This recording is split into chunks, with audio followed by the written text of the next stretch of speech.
pedimos a todos a gentileza de desligarem os celulares ou colocar em modo silencioso ou modo avião. Obrigado. Querido Mestre Jesus, queridos amigos e benfeitores da nossa casa de Paulo de Tarso, nesse instante a gente eleva os pensamentos ao alto, numa oração de agradecimento, de gratidão a Deus, inicialmente por nos conceder a bênção da vida, as múltiplas oportunidades de serviço, de servirmos, as oportunidades de aprendizado e mesmo, Mestre, as dores e dificuldades do caminho que tem sido para todos nós lições vivas, verdadeiras escolas de nossos espíritos eternos. Queremos, Senhor, rogar ao Senhor nesse instante que o Senhor se faça presente aqui conosco por intermédio de nossos bondosos guias e benfeitores espirituais, a nos inspirarem nas leituras, nos estudos da noite, de maneira que sejam proveitosos, que fiquem guardados em nossos corações essas lições de tanto valor. Ainda lhe rogamos, querido amigo, que nos traga bênçãos de saúde, bênçãos de paz, o amparo e a proteção de que cada um de nós aqui presente, encarnado ou desencarnado, necessita para fortalecer-se, para reaquecer no peito a fé e a esperança, para consolidar, Mestre, a certeza da bondade, da justiça de nosso Pai Criador em nossas vidas, em todos os instantes e circunstâncias. Rogamos a bondade divina que conceda a cada um de nós o bálsamo, a cura, o alívio, a esperança e a força que precisamos essencialmente para nos modificar a cada dia, rumo à perfeição, rumo a sermos criaturas melhores. Pai nosso, que estais nos céus, santificado seja o vosso nome. Venha a nós o vosso reino, seja feita a vossa vontade, assim na terra como nos céus. O pão nosso de cada dia, dá-nos hoje, Senhor. Perdoa as nossas dívidas, assim como perdoamos aos nossos devedores.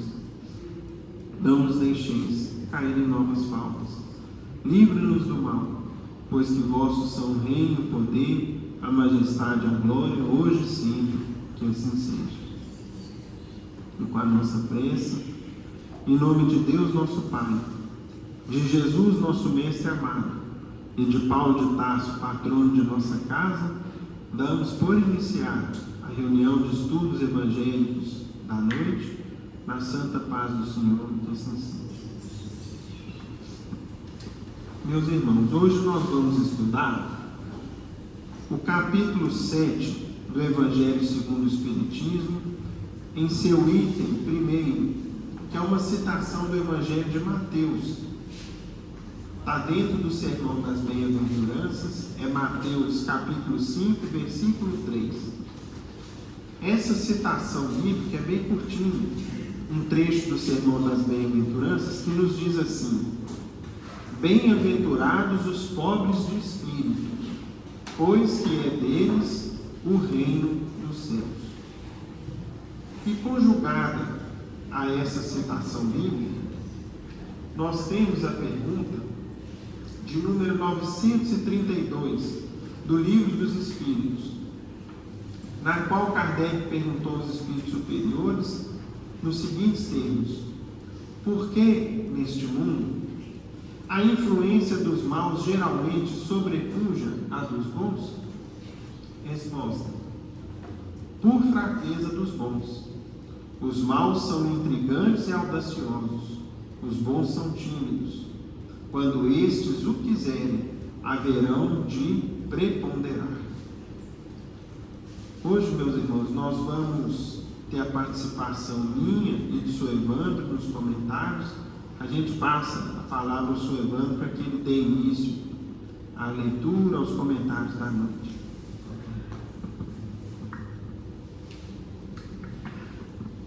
Que a paz de Jesus seja em nossos corações.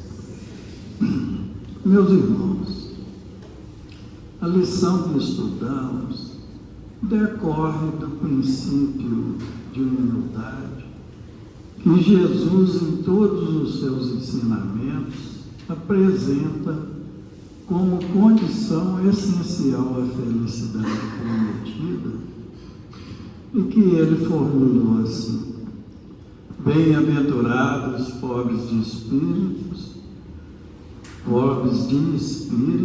pois que é deles o reino dos céus. São Mateus capítulo 5, verso 3. O que devemos entender desse ensinamento de Jesus? Como bem-aventurado, Jesus se refere a todos aqueles que seguissem os seus ensinamentos, alcançando no futuro a condição de ser muito feliz. Aqueles que poderiam no futuro desfrutar de um estado de graça celestial. Como pobres de espírito, Jesus não se refere àqueles de pouca inteligência, como muitos no mundo supõem, mas sim aqueles que querem ser o centro das atenções, não querem ser o centro das atenções.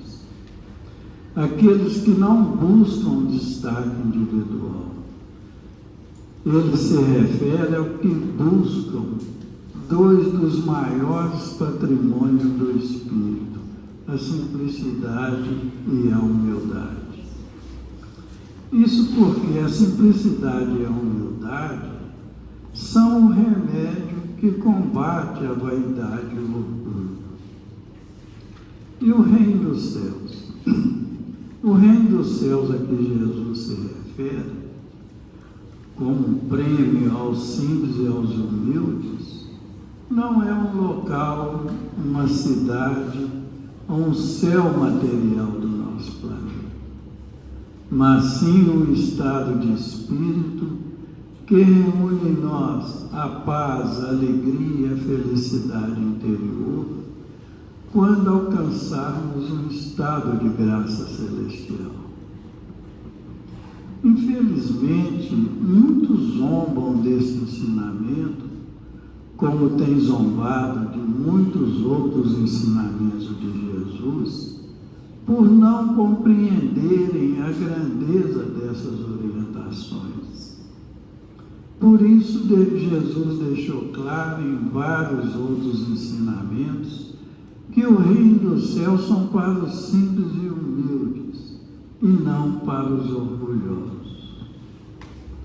Jesus nos faz essa advertência porque, geralmente, os homens dotados de inteligência e de conhecimentos no entender do mundo formam tão alto conceito de si próprio que chega ao ponto de considerar as coisas divinas como indignas de lhes merecer atenção. São pessoas que concentram todo o seu poder, toda a sua autoridade e toda a sua atenção aonde são considerados poderosos, ou seja, no mundo. É por isso que em uma mensagem desse mesmo capítulo sobre orgulho e a humildade, o Espírito Lacordaire nos alertou na cidade de Constantina, na Argélia, no ano de 1863, que o orgulho é o terrível adversário da humildade. Se o Cristo prometeu o reino do céu aos simples e humildes, é porque os grandes da terra imaginam que os títulos e as riquezas são recompensas de Deus a eles por os considerar seres privilegiados e por isso mesmo de essência mais pura do que dos mais simples.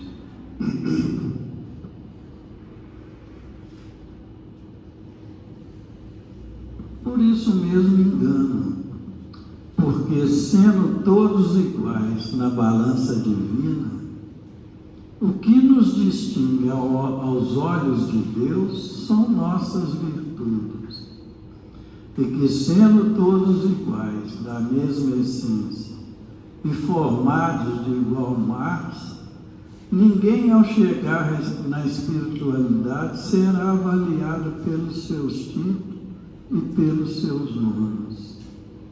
Estes ficam no túmulo e não dão a ninguém a felicidade prometida. É por isso que Allan Kardec nos esclarece em uma outra mensagem desse mesmo capítulo do Evangelho, também sobre orgulho e humildade, nos falando: não podem os homens ser felizes se não viverem em paz. Isto é, se não os animar um sentimento de benevolência, de indulgência e de tolerância recíprocas. A caridade e a fraternidade reúnem todas as condições e todos os deveres sociais cujo objetivo é a abnegação. Ora, a abnegação é incompatível com o egoísmo e o orgulho. Logo, com esses vícios, não é possível a verdadeira fraternidade, nem por conseguinte igualdade, nem liberdade, dado que o egoísta e o orgulhoso querem tudo para si.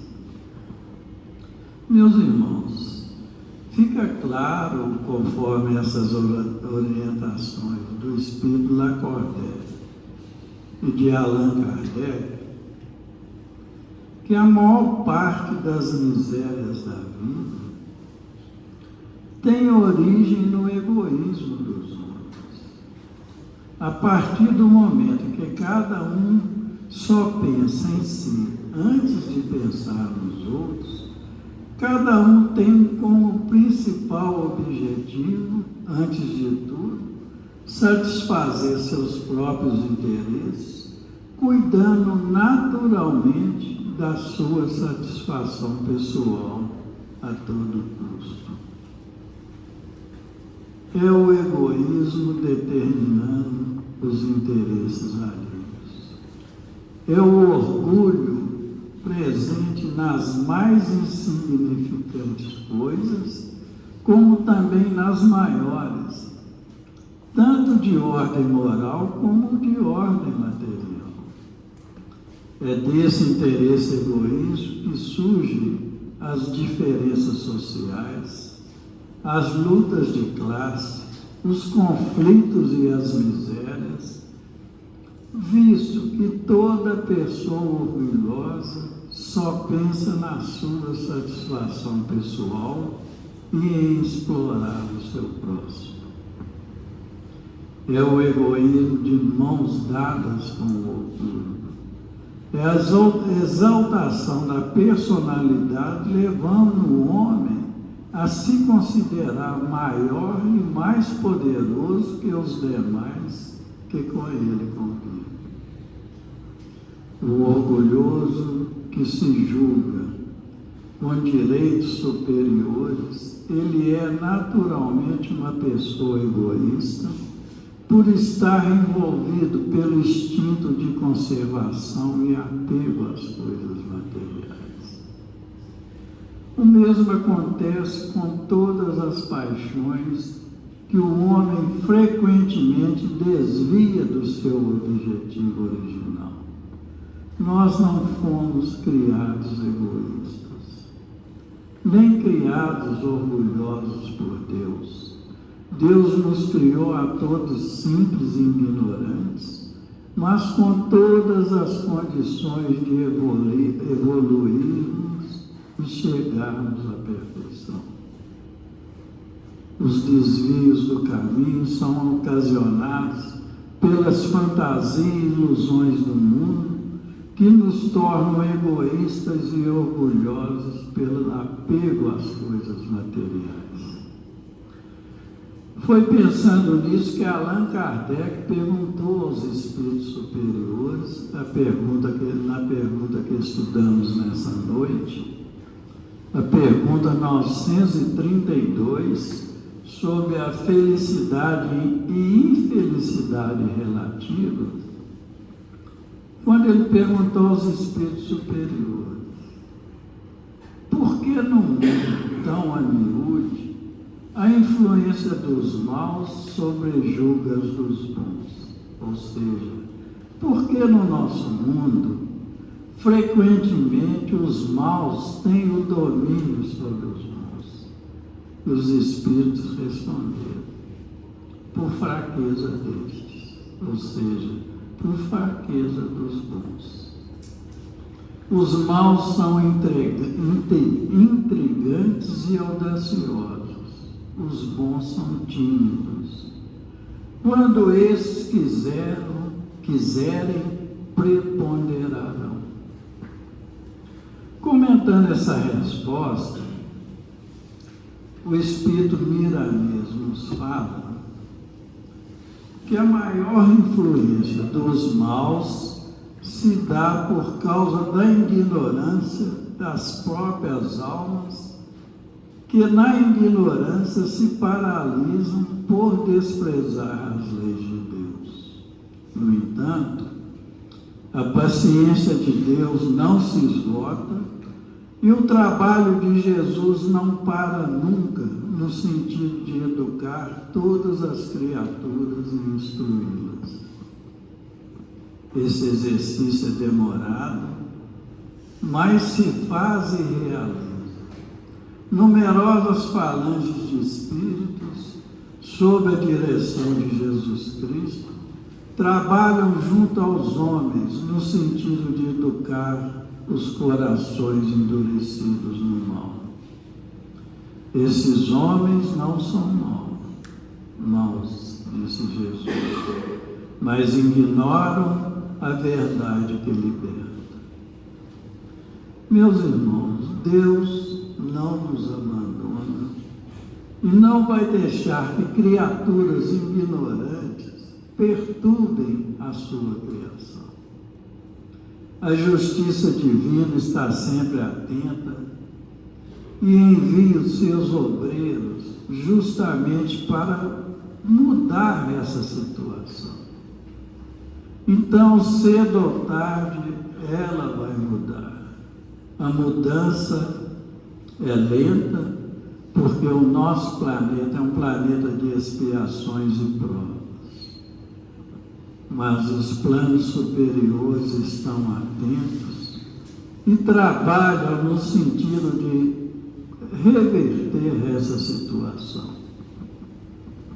O exemplo nos é dado numa mensagem recebida no centro espírita que César Vannucci frequenta.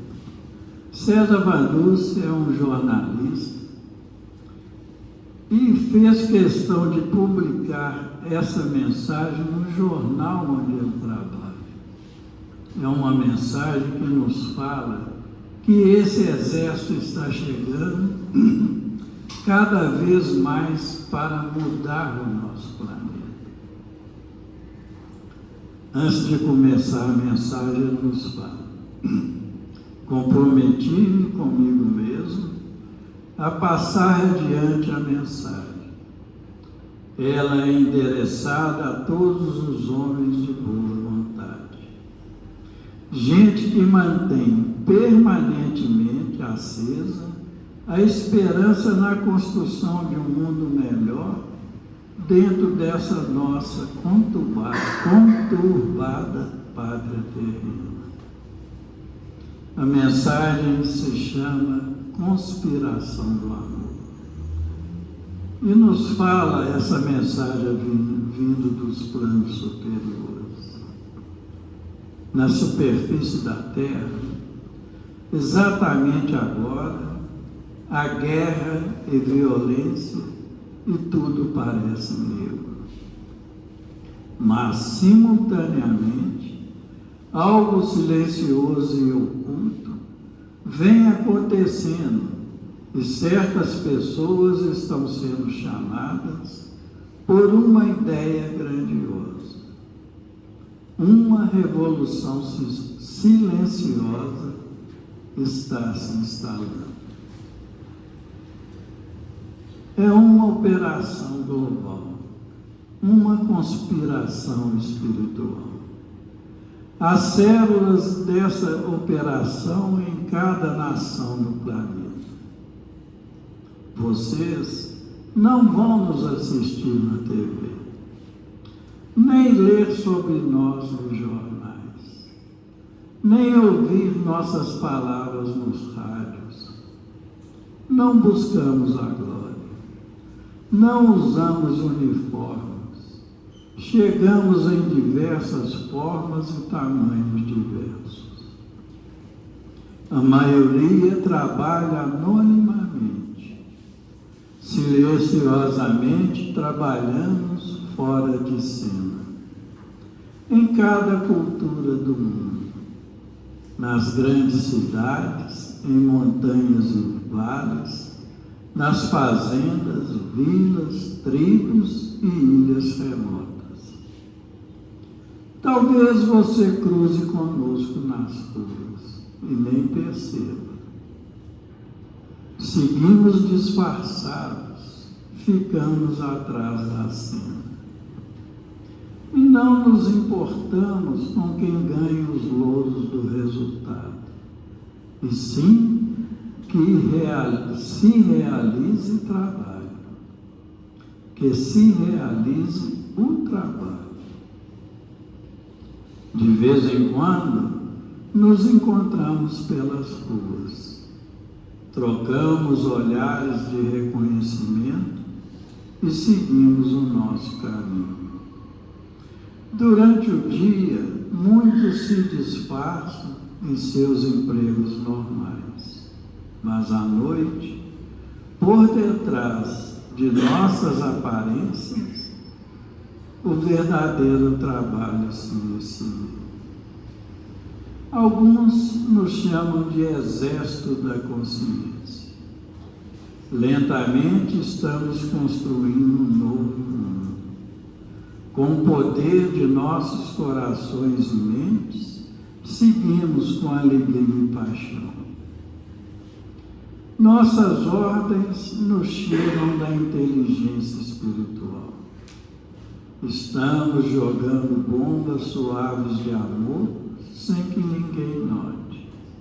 Poemas, abraços, músicas, fotos, filmes, palavras carinhosas, meditações e preces, danças, ativismo social, sites, blogs, atos de bondade.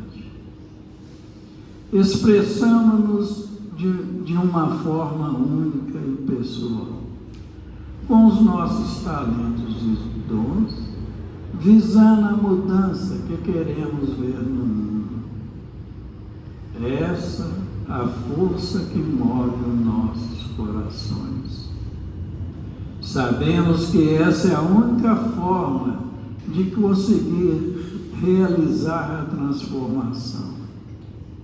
Sabemos que no silêncio e humildade temos o poder de todos os oceanos juntos.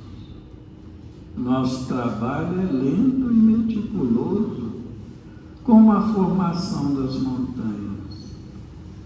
O amor será a religião do século XXI, sem pré-requisitos de grau de educação, sem exigir um conhecimento excepcional para se chegar à almejada compreensão, porque nasce da inteligência do coração, escondida pela eternidade no pulso evolutivo de todo ser humano.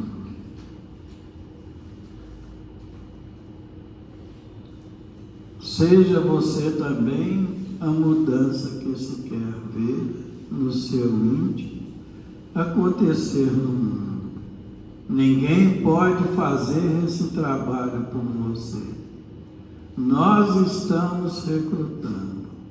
Talvez se você se junte a nós, ou talvez já tenha até se unido. Todos são bem-vindos. A porta está aberta, com amor e muita luz, um espírito protetor. Meus irmãos, essa é a convocação no sentido de reunir uma poderosa força através de bombas suaves de amor que os nossos ativistas sociais da espiritualidade estão lançando para refazer o mundo que nós mesmos colocamos na condição em que ele se encontra hoje.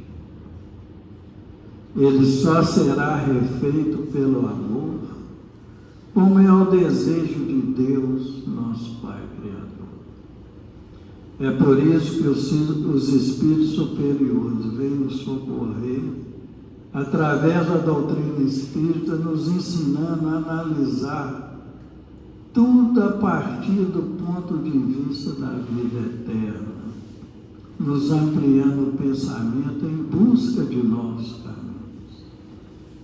A vida não se resume a uma existência na Terra, e a espécie humana não se resume a seus habitantes aqui encarnados.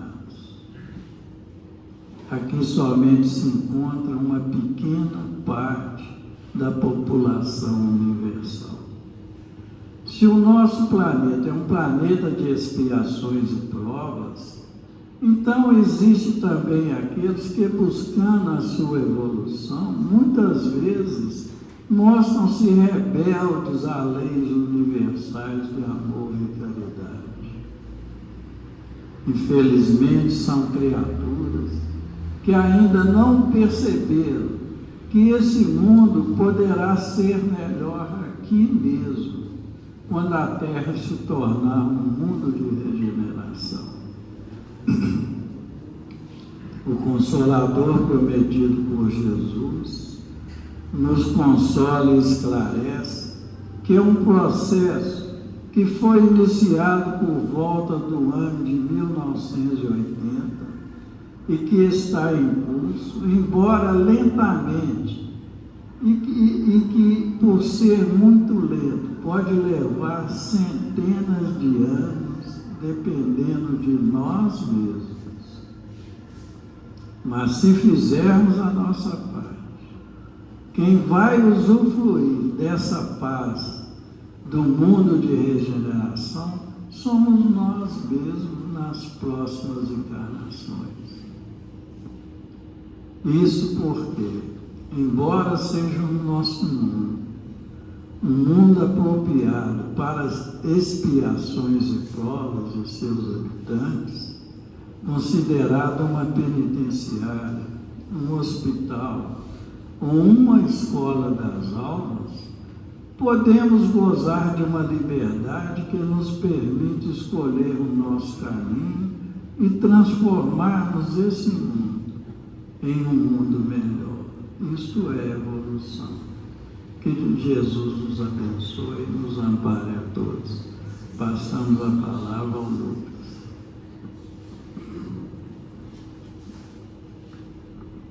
Meus irmãos, mais uma vez, boa noite a todos. Hoje, conforme a gente pôde perceber pela primeira parte dos estudos, o nosso tema é a humildade. E para a gente começar esse estudo, nós nos lembramos, certa feita, que foi feita uma pergunta pequenina ao Chico Xavier, e ele deu uma resposta também pequenina, mas cheia de sabedoria. Foi perguntado assim para o Chico: qual o caminho para a humildade? Aí o Chico, em poucas palavras, respondeu: aprenda a esquecer-se.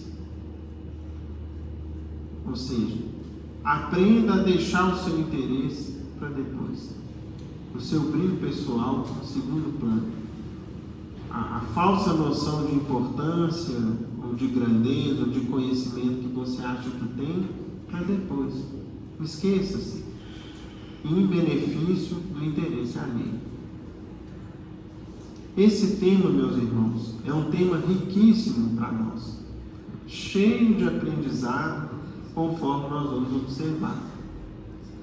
Para que a gente inicie, essa citação do Evangelho de Mateus, ela já é importante que a gente a interprete, tal como Kardec nos ajuda no comentário que está aqui no item 2 desse capítulo, pelo seguinte: foi registrado no Sermão das Bem-aventuranças que o Cristo disse o seguinte: bem-aventurados os pobres de espírito, pois que é deles o reino dos céus. Quando Jesus, meus irmãos, se referiu a pobres de espírito, nós precisamos entender o que essa expressão significava naquele contexto.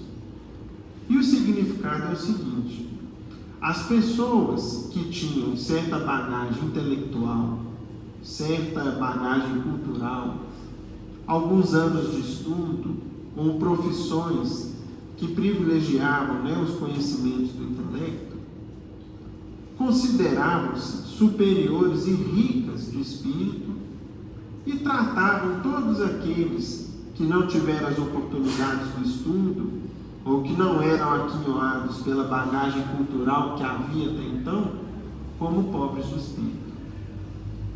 E o Cristo, ao exaltá-las, ao colocar que elas seriam felizes, bem-aventuradas na vida futura, não exaltava ali a ignorância ou a falta de estudo, ou dispensava a necessidade da gente cultivar o conhecimento, o intelecto, que fez com que a humanidade avançasse tanto durante esses séculos.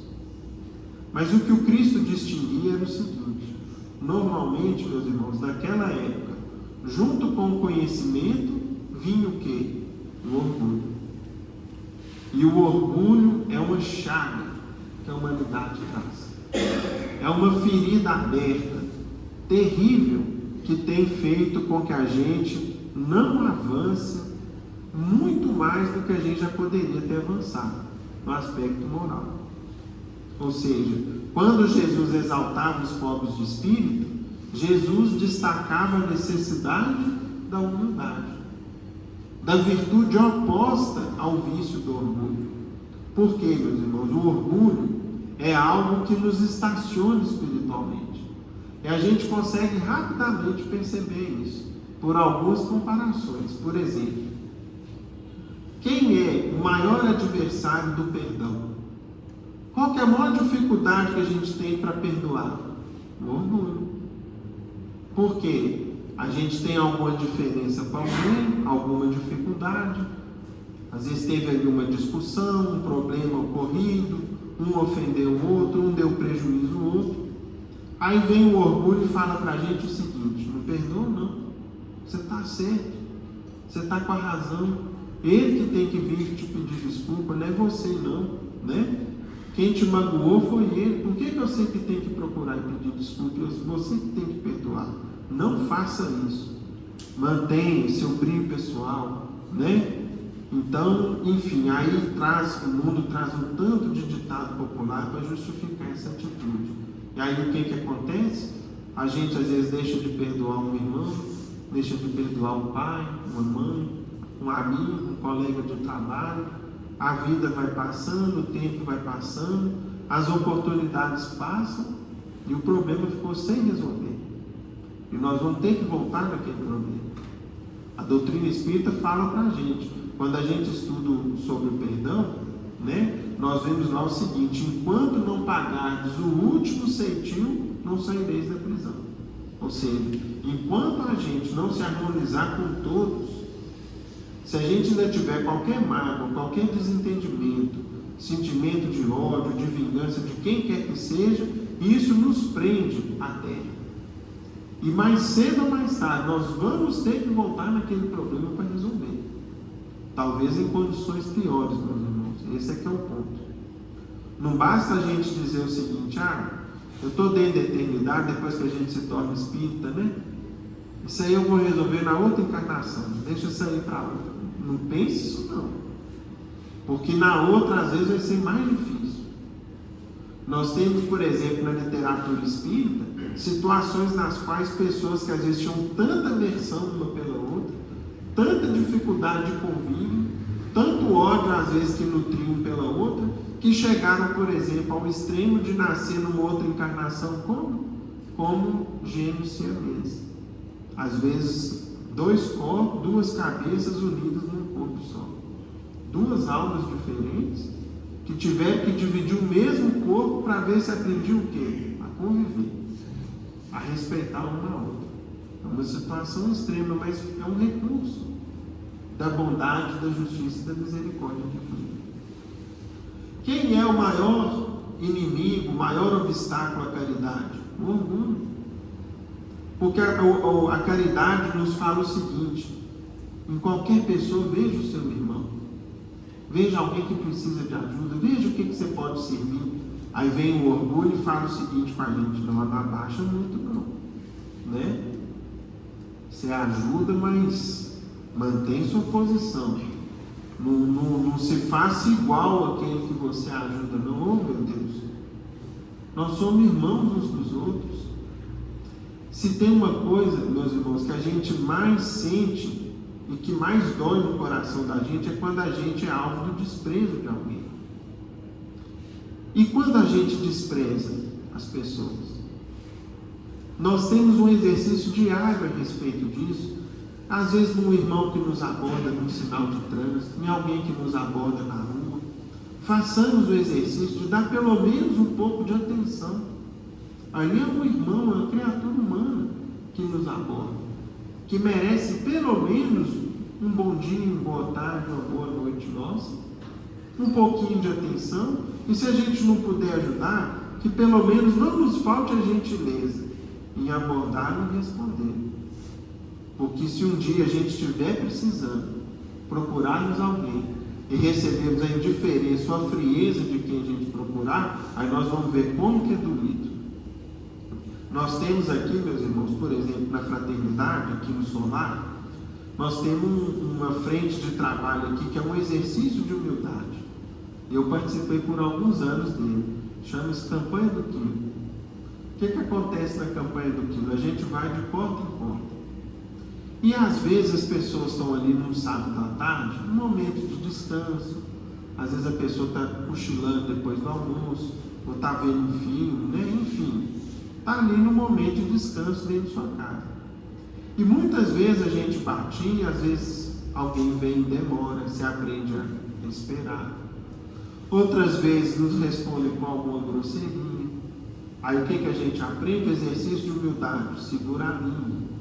Porque lá fora a gente representa a nossa instituição, a nossa fraternidade. Aí alguém é grosseiro comigo, eu vou passar em cima? Não posso, né? A gente aprende a pedir. Pedir não é fácil. Pedir é um exercício de humildade.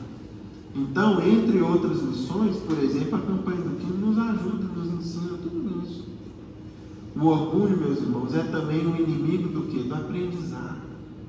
Por quê? O que o orgulho fala para a gente? Não, o que eu sei, já está bom já. Já aprendi que chega, o que eu sei já é o suficiente para mim sobreviver, para mim ganhar o que eu preciso, para mim exercer a profissão que eu exerço. Não preciso aprender mais nada não. Entretanto, quem não aprende, e as novidades se sucedem, né? Até mesmo no campo das ideias eternas e das leis divinas, surgem novas lições, aprofundando o conhecimento que a gente já tem, a gente estaciona. Então o orgulho faz a gente estacionar e deixar de aprender. E o orgulho também é um grande inimigo da religiosidade. Porque a pessoa orgulhosa acha que a ciência responde tudo. E que religião? Ah, não. Isso é para os pobres de espírito. E é por isso que às vezes, meus irmãos, a gente verifica o seguinte: o Espiritismo nasceu enquanto doutrina na França, mas onde que foi que ele ganhou o corpo e o coração das pessoas? No Brasil. quê? Porque aqui foi feito um longo trabalho pela espiritualidade de trabalhar em nós essa virtude divina chamada humildade. A humildade, quando Cristo nos ensina a humildade, falando para a gente, quem quiser ser o maior, que se faça o quê? O menor de todos. O que o Cristo nos ensinava com isso? A glória de servir. Servir, meus irmãos, nos eleva na vida. Quem serve, prossegue. Quem serve, se eleva. Quem serve, aprende. A pessoa que tem o hábito de servir e a alegria de servir, de ser útil, ela é benquista onde quer que ela esteja. No ambiente de trabalho é o colega que ajuda a todos. Dentro de casa é o apoio seguro. É aquele amigo que você sabe que você pode contar. Na rua é quem muitas vezes atenua e evita um problema. Porque ao servir, especialmente atualmente, que a gente observa as pessoas às vezes com os nervos à flor da pele, né? Basta às vezes uma faísca que ali estoura um sentimento, às vezes de impaciência, de raiva que está represado. Servindo, muitas vezes a gente desmonta essas bombas que estão armadas por aí. Então, o Cristo, ao nos dizer, aquele que quiser ser o maior, que se faça o menor. Esqueça-se, apague-se. Não precisa fazer marketing pessoal. Não precisa querer mostrar o que você faz. Quanto mais você se apagar, mais você será elevado. Por quê? Porque as pessoas vão ver que ali é uma verdadeira grandeza da alma. Quanto melhor é a pessoa, mais ela se esforça em ocultar-se, em não se evidenciar, em não ter distinção, não aparecer. Nós vimos há pouco aqui na mensagem lida pelo Sr. Evandro, que o bem, meus irmãos, por essência, ele é o quê? Silencioso. O que gera o escândalo? É o mal. Quando acontece um crime, algo, né, um crime bárbaro, um crime assustador, no dia seguinte está no noticiário. Agora, nós não vemos passando na notícia do jornal um pai de família que acorda cedo, preocupado em cumprir o dever para levar o sustento para casa. Nem uma mãezinha que perdeu uma noite de sono cuidando do filhinho que estava com febre. Nem um irmão que ajudou o outro numa tarefa doméstica, no para-casa, no estudo. Nós não vemos um colega de trabalho solícito que se oferece com boa vontade a ajudar aqueles que estão à sua volta. Nada disso tem destaque. E por essência é assim. Porque nós não estudamos, por exemplo, aqui no capítulo 13 do Evangelho segundo o Espiritismo, não saiba a vossa mão esquerda o que faz a mão direita. Ou seja, todo o bem que a gente puder fazer, que a gente se esforce em ocultar, não esconder. Porque quem quer aparecer não é o bem, é o mal. E ele aparece, ele tem força de propagação, até em resposta ao instinto humano de quê? De defesa. Muitas vezes divulga-se as notícias ruins como uma forma de nos prevenir contra perigos que ainda nos cercam numa sociedade de um mundo de expiação de provas. Então, o mal, infelizmente, ao divulgar-se, tem a utilidade de nos precaver, de nos fortalecer a prudência, a vigilância que a gente ainda precisa ter. Só que o bem está acontecendo o tempo todo em silêncio. Um filho que cuida com carinho dos pais, um pai que leva um filho na escola, e tantas outras coisas. Um chefe, né, um empresário amoroso com os funcionários, que se preocupa com eles, que perde a noite de sono para não faltar o salário ali no dia, para cumprir suas obrigações. Nada disso ganha destaque. Então, nós vemos, através da instrução do Cristo, que o orgulho é um grande inimigo que a gente precisa combater em nós. É a falsa noção, meus irmãos, de importância pessoal. Eu achar que eu sou muito importante aqui ou ali, aqui ou acolá, nada disso. A gente pega, por exemplo, a situação do próprio Chico, com toda a obra que ele deixou para a gente. Uma vez perguntaram assim para ele: Chico, quem que vai ser seu substituto? Quando o senhor for um dia, quando o senhor desencarnar, você que já deixou mais de 400 livros para nós, quem que vai te substituir? Quem que vai continuar esse trabalho que você exerce? Aí o Chico virou e disse o seguinte: ô meu filho, eu sou igual um fiapo de grama.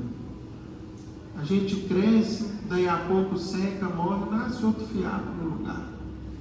Nasce outro fio de grama no lugar. Portanto, meus irmãos, esse exercício de humildade, mas de humildade sincera e verdadeira, que nós precisamos cultivar a cada dia. Isso nos engrandece, ao invés de nos rebaixar. Jesus, certa feita, ainda nos deu um conselho muito prático, dizendo o seguinte: quando fordes convidados para um festim, se algum dia alguém te chamar para uma festa, você vai e ocupa os últimos lugares, para que, quando chegar o dono da festa, vê que você está longe, te chama para mais perto. É muito melhor do que você querer sentar muito lá perto dele, ele te pedir para dar licença e você ir lá para o fundo.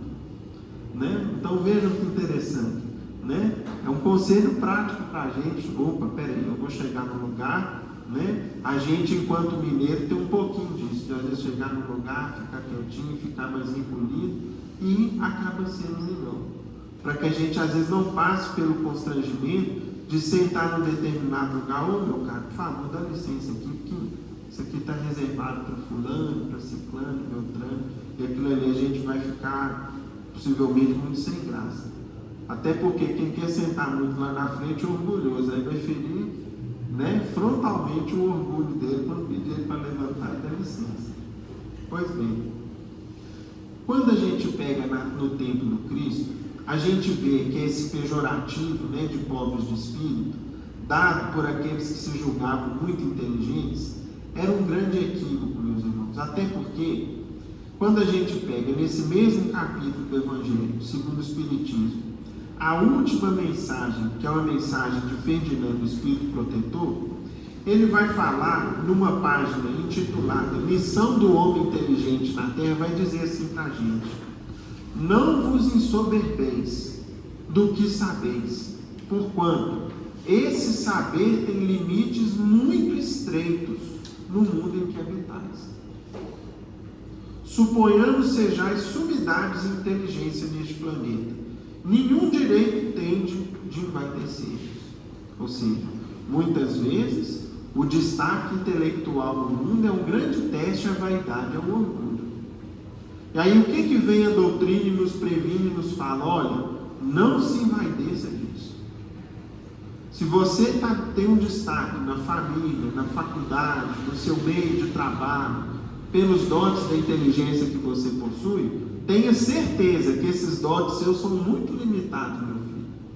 O que você sabe, que seja uma sumidade na Terra, ainda assim é um dote muito limitado. Frente à inteligência universal, frente ao conhecimento que os espíritos superiores, por exemplo, possuem. É algo muito pequenino. Para a gente poder entender, uma vez, certa feita, isso foi perguntado para Emmanuel, e está lá no livro Consolador, na pergunta 205, vamos ver. Podemos ter uma ideia da extensão de nossa capacidade intelectual? Pergunta 205. Aí Emmanuel respondeu assim, a capacidade intelectual do homem terrestre é excessivamente reduzida. Olha aqui como que Emmanuel usa no superlativo. É muito reduzida. Em face dos elevados poderes da personalidade espiritual, independente dos laços da matéria. E aí ele explica. Os erros da reencarnação fazem o papel de quebra-luz sobre todas as conquistas anteriores do espírito reencarnado. Ou seja, quando a gente reencarna, nós temos um aparelho físico que é, de certa forma, meus irmãos, limitado para poder expressar as potencialidades que o espírito eventualmente já adquiriu. Nessa sombra reside o acervo de lembranças vagas, de vocações inatas, de numerosas experiências, de valores naturais e espontâneos, a que chamais subconsciência. Então, a psicologia, certa feita, falou que o homem possui a subconsciência, o subconsciente. Segundo a psicologia, meus irmãos, seria o acervo de experiências e de percepções vividos desde a infância. Só que, na verdade, esse subconsciente é um arquivo muito mais amplo, que possui também tudo aquilo que a gente passou, em vidas e encarnações passadas. E que está ali, de certa forma, adormecido ou guardado, e que de vez em quando algo vem à tona, daquele arquivo que às vezes é enorme, né? Tem aí talvez alguns terabytes, ou uma medida ainda maior do que essa, em matéria de experiências guardadas, lições vividas, situações passadas, dores, alegrias, sucessos, insucessos, etc. Continua Emmanuel. O homem comum é uma representação parcial do homem transcendente, que será reintegrado nas suas aquisições do passado, depois de haver cumprido a prova ou a missão exigidas pelas suas condições morais, no mecanismo da justiça divina. Então, suponhamos que a gente conhece ou conheceu alguém que a gente admirava, pelas qualidades, pelos dons que possuía. Talvez, meus irmãos, a gente ficaria encantado quando a gente conhecesse ou quando a gente conhecer aquela criatura em seu esplendor espiritual, sem as limitações que o corpo físico nos traz. Aliás, a incapacidade intelectual do homem físico tem sua origem na sua própria situação, caracterizada pela necessidade de provas amargas. O cérebro humano é um aparelho frágil e deficiente, onde o espírito em queda tende a valorizar as suas realizações de trabalho. Então, é como se a gente recebesse uma ferramenta de trabalho limitada, mas suficiente para quê? Para o trabalho que eu tenho para realizar. Imagine, meus irmãos, se a nossa capacidade cerebral e intelectual da criatura encarnada no homem fosse ainda mais desenvolvida, considerando o atraso moral que muitos de nós ainda temos. Possivelmente a humanidade já teria se extinguido na Terra. Pois se com a inteligência e a capacidade intelectual que a gente tem, cérebro de anjo e coração de demônio, ou seja, intelecto avançado e moral ainda rudimentar, atrasado, nós fomos capazes de criar armamento nuclear, armas de destruição em massa, uma arma química, uma arma biológica, enfim, tantas outras coisas que nós temos notícia e conhecimento. Imagine se essa capacidade cerebral, intelectual fosse ainda maior. Ou seja, muitas vezes nós somos limitados em nosso potencial intelectual para a gente desenvolver e trabalhar nesse plano, nesse planeta, o que a gente mais precisa, que está aqui, ó. Está aqui. É aqui que está o nosso principal campo de trabalho. Não está em crescermos intelectualmente, irmos às culminâncias do conhecimento científico que a Terra oferece. Não é isso. Sem desprezar os que se esforçam na ciência, na tecnologia, no avanço do que tem aí disponível para a gente. Mas o nosso grande trabalho está aqui. Está aqui. É o que nos compete fazer. E Emmanuel conclui. Imaginai a caixa craniana, onde se acomodam células microscópicas, inteiramente preocupadas com a sua sede de oxigênio. Por quê? O que a gente aprende aí pela biologia? As células do sistema nervoso têm uma alta demanda de energia e podem ficar pouquíssimo tempo sem oxigenação. Qualquer problema de interrupção sanguínea ou de alimentação sanguínea inadequada traz danos irreversíveis ao sistema nervoso, né? O que a biologia já nos ensina. Sem dispensarem por 1 milésimo de segundo a corrente do sangue que as irriga. E mais, a fragilidade dos filamentos que as reúnem, cujas conexões são de 100 milésimos de milímetro. E aí, se a gente for lá na biologia também, nós vamos ver, meus irmãos, que as células nervosas, conhecidas, né, basicamente como neurônios, elas possuem como se fossem tentáculos ou uma rede que se expande de detritos e axônio. E essa rede, como se fosse, né, bem capilar, bem fininha, que liga os neurônios uns aos outros, é que permite todo o processo cerebral. Só que essa rede é muito mais fina do que um fio de cabelo nosso, né? Ou seja, vejam quanto no aspecto físico as fragilidades que nós possuímos. E tereis assim uma ideia exata da pobreza da máquina pensante, de que dispõe o sábio da terra para suas orgulhosas deduções, verificando que, por sua condição de espírito caído na luta expiatória, tudo tende a demonstrar ao homem do mundo a sua posição de humildade, de modo que, em todas as condições, possa ele cultivar os valores legítimos do sentimento. Emmanuel é fantástico. Esse livro, meus irmãos, o Consolador, tem tanta sabedoria nele. A gente vai lendo, vai estudando, e a gente parece que vai descobrindo novas respostas de Emmanuel e se admirando do que esse benfeitor legou para a gente numa resposta como essa. E para a gente ter uma demonstração ao tempo de Jesus do quanto o orgulho é prejudicial, do quanto o orgulho impede o crescimento e a evolução humana, nós temos, meus amigos, um trecho do livro Paulo Estevam. Conforme é do nosso conhecimento, nós sabemos que Paulo viajou todo o mundo antigo da época, saindo ali, né, da região da Palestina, de Israel, de Antioquia da Síria, e indo em sua última viagem missionária até os confins da atual Espanha, conforme nos narra o livro Paulo Estevam, em 4 viagens missionárias que ele fez, porque, segundo os relatos bíblicos, seriam 3 viagens, mas o livro Paulo Estevam nos conta de uma 4ª viagem, que ele foi até a região de Tortosa, na Espanha. Pois bem, em todas essas viagens que Paulo fez divulgando o Evangelho, ele sempre encontrou um ou mais corações que receberam as lições de Jesus, compreenderam de início, viram a expressão de verdade que tinha, e ali, muitas vezes, dentro de uma casa, iniciou-se uma igreja cristã. Teve uma cidade que Paulo não conseguiu, só uma, em que ninguém acolheu o Evangelho.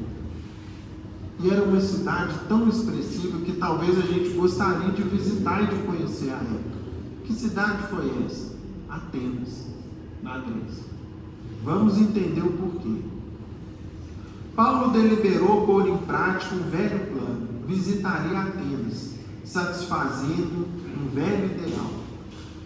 Muitas vezes, impressionado com a cultura grega, recebida em Tarso, sua cidade natal, alimentou o desejo de conhecer os monumentos gloriosos, os templos soberbos, o espírito sábio e livre. Indubitavelmente, os filósofos esperavam notícias do Cristo de maneira impaciente. Teriam nas suas pregações evangélicas o verdadeiro sentido da vida. Esse trecho, meus irmãos, quem quiser ler depois, com calma, está no capítulo 6 da 2ª parte do livro Paulo Estevam. Eu selecionei alguns trechos aqui, porque o nosso tempo é limitado. Pois bem, Paulo entrou na cidade, possuído de grande emoção, né? É talvez como se hoje em dia, se a gente tivesse a oportunidade de ir ao exterior, e quem não conhece ainda, conhecesse Nova York ou Paris, né? As grandes cidades do nosso tempo, né? O Dubai, lá no Oriente Médio, o Tóquio, no Japão, enfim.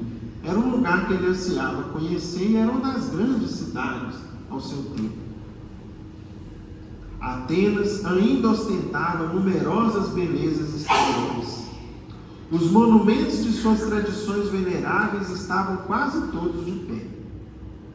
Entretanto, as pessoas nas ruas não lhe podiam ver a alma. E de Paulo viram apenas o corpo esquálido que as privações tornaram exótico.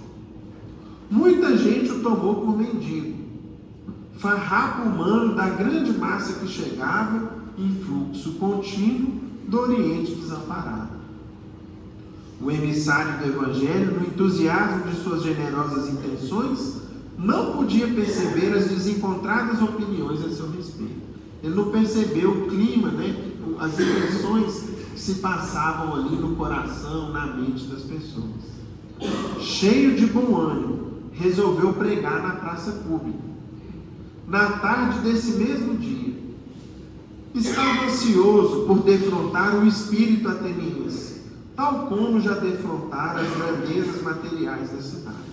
Então aquilo ali para ele é como se fosse um prato cheio, Opa, cheguei onde eu tanto queria. E naquela ânsia dele, naquele entusiasmo dele, o que ele pensava? Se os filósofos gregos, se os sábios da Grécia, de Atenas, conhecerem o Evangelho, nós vamos começar a difundir e divulgar o Evangelho com ainda mais intensidade. Imaginem se eles começarem a usar os anfiteatros, o Areópago aqui de Atenas, para ensinar o Evangelho de Jesus. Então ele chegou lá todo entusiasmado. Seu esforço, no entanto, foi seguido de penoso insucesso.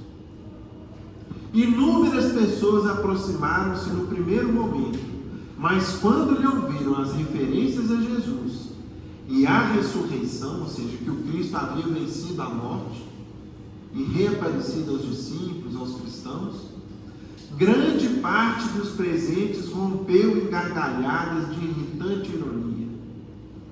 Será este filósofo um novo Deus? Perguntou um transeunte com ar de deboche. Eu acho que está muito desajeitado para isso, respondeu o outro. Onde já se viu um Deus assim? Perguntou mais um.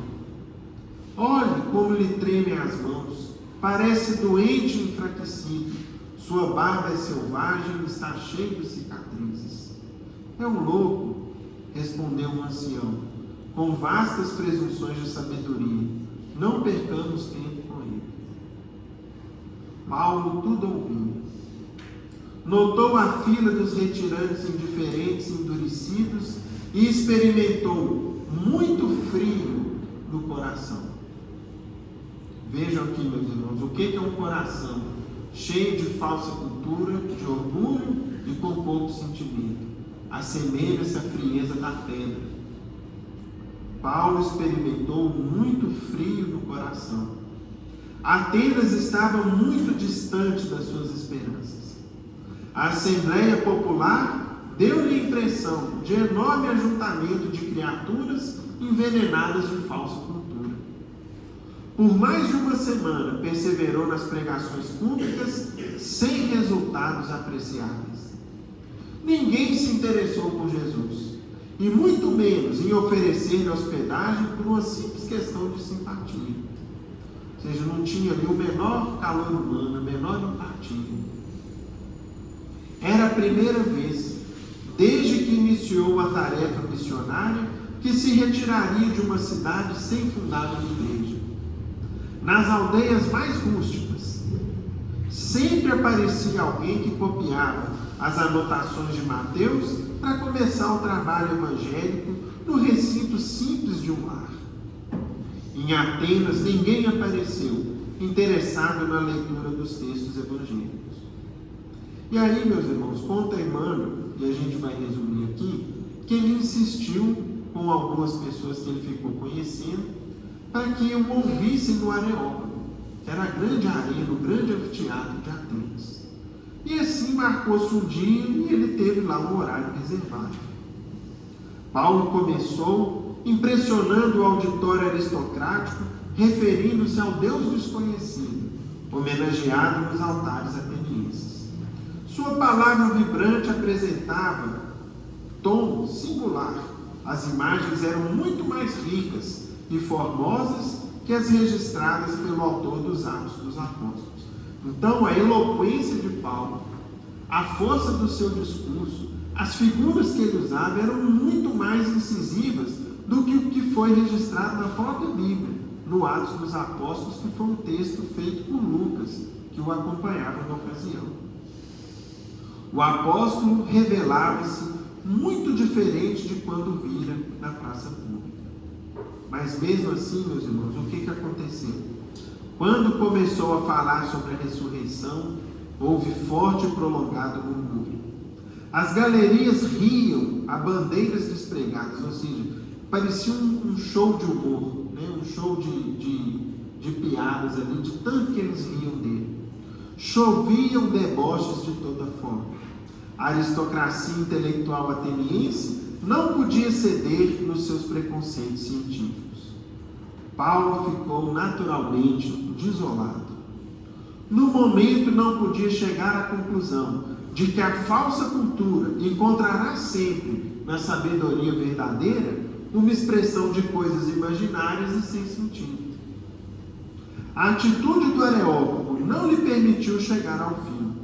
Em breve, o suntuoso recinto estava vazio. O apóstolo então lembrou que seria preferível levantar o tumulto dos judeus. Onde houvesse luta, haveria sempre frutos a colher. Ali, entretanto, encontrou a frieza da terra. O mármore das colunas soberbas deu imediatamente a imagem da situação.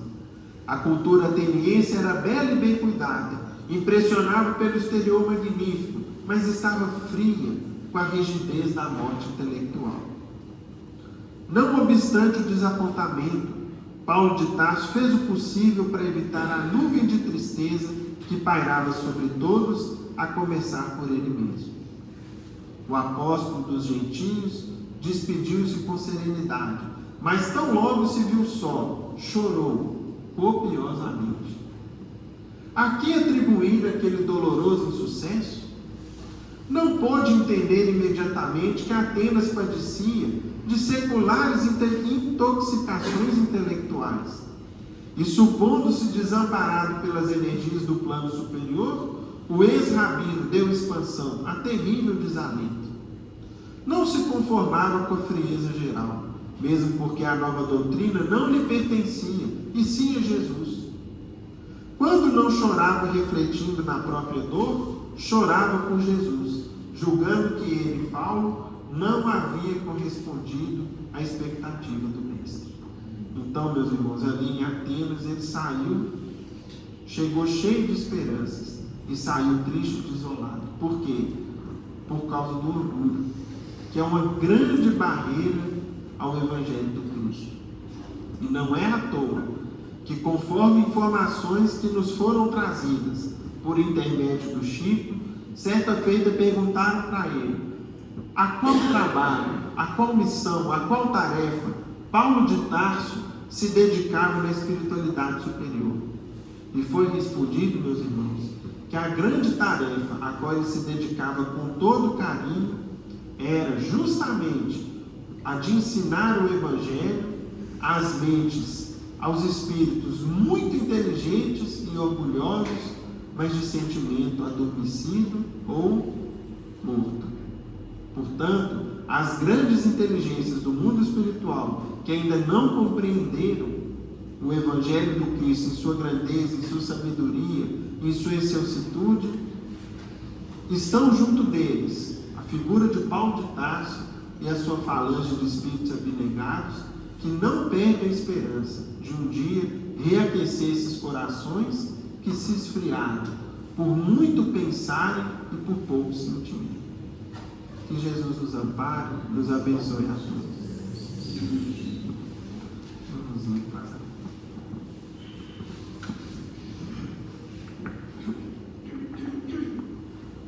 Senhor Jesus, nós queremos vos agradecer a oportunidade do estudo, lembrando a prece que o Senhor nos ensinou.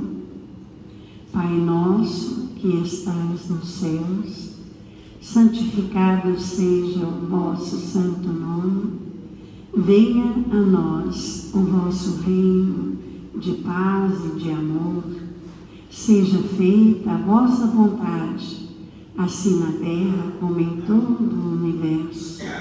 O pão nosso do corpo e do Espírito, dai-nos hoje, Senhor. Perdoai as nossas dívidas, assim como nós perdoamos aos nossos devedores. Não nos deixes cair em tentações e livra-nos de todo o mal. a começar por aquele que nós ainda guardamos em nós, pois vossos são o poder, a majestade, a glória, para todos sempre, que assim seja.